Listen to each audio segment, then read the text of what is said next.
Something extraordinary is unfolding on the streets of Ivory Coast. For the first time in the nation's history, the people are not standing alone against their government. The soldiers, once seen as enforcers of state power, are now marching shoulder to shoulder with them. This is more than a protest, it's more than politics. It is a rare collision of two forces, civilian will and military strength, united by a single demand: change. Abidjan, usually alive with the rhythm of daily hustle, has transformed into the stage for a revolution in the making. Markets have fallen silent, schools have emptied.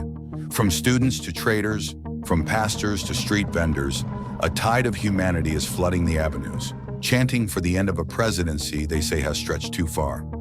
President Alassane Ouattara, in power for over 15 years and now 83 years old, is attempting what many view as a dangerous overreach, a bid for a fourth term, despite constitutional term limits meant to safeguard democracy.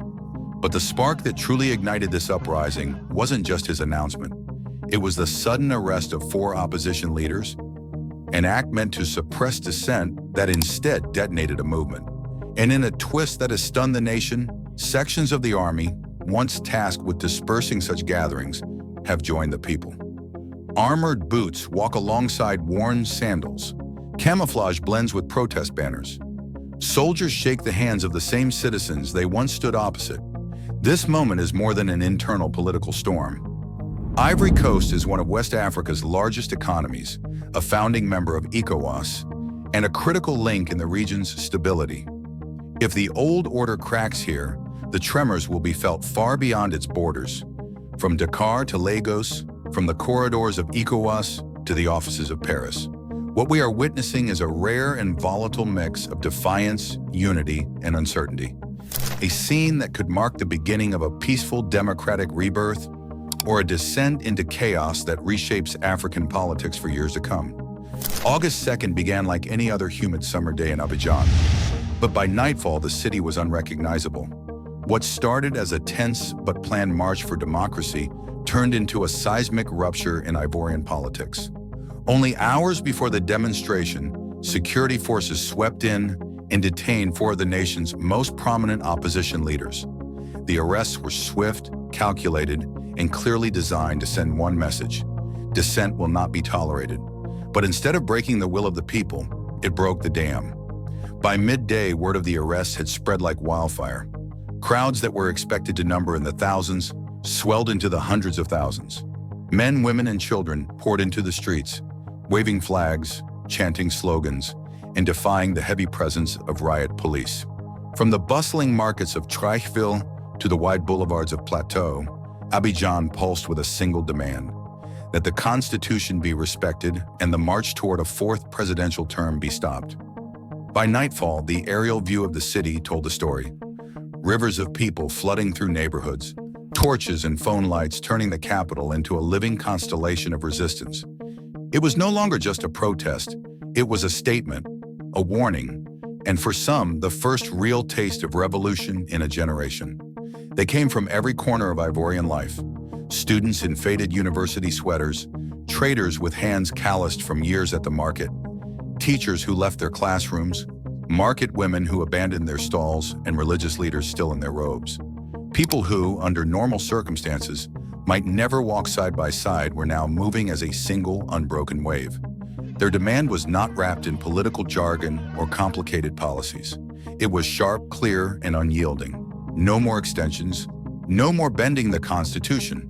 For over 15 years, President Alassane Ouattara has held the nation's highest seat of power. Now at 83 years old, he is pushing for an unprecedented 4th term. To his critics, this isn't just an overreach. It is the quiet suffocation of democracy, the slow dismantling of the very safeguards meant to protect the people from lifetime rule. To the protesters, this march was more than opposition to one man. It was a stand against the dangerous idea that leaders can rewrite the rules whenever it suits them. It was a declaration that the Constitution belongs to the people, not the presidency. As one young protester told a local reporter, "If we stay silent today, there will be nothing left to defend tomorrow, and then history bent in a way few Ivorians could have imagined." For decades, the country's armed forces had been an iron fist of the state, deployed to break up gatherings, chase demonstrators from the streets, and protect the ruling order at all costs. The uniform, for many, symbolized fear and authority. But this time, the images told a different story. Soldiers in fatigues walking beside young protesters in t-shirts, camouflage and civilian clothes blending in the same marching line. Hands once raised to salute the president, now reaching out to clasp the hands of ordinary citizens. They chanted the same slogans, shared bottles of water, even posed for photographs together. This was more than an act of solidarity. It was a visible fracture in the foundation of state power.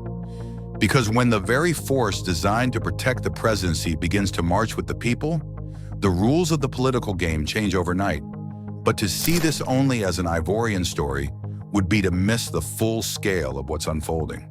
Across the continent, a political awakening has been building. Mali in 2020, Burkina Faso in 2022, Sudan before that. Each uprising different in detail, yet united by a common thread. Citizens rejecting the old formulas of power, and in many cases, the foreign hands behind them. Ivory Coast, however, is not a marginal player. It is one of West Africa's economic engines, the world's top cocoa producer, and a cornerstone member of ECOWAS. Its ports, markets, and banks are arteries in the region's economy. If the political system here shifts, whether toward reform, revolution, or instability, the shockwaves won't stop at its borders. They will rattle every capital from Dakar to Abuja, redraw alliances within ECOWAS, and force foreign powers to reconsider their strategies in the region.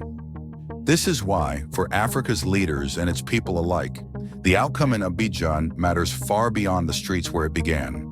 And beneath the chants for term limits, there's another message, a rejection of foreign influence. Anti-French sentiment is surging.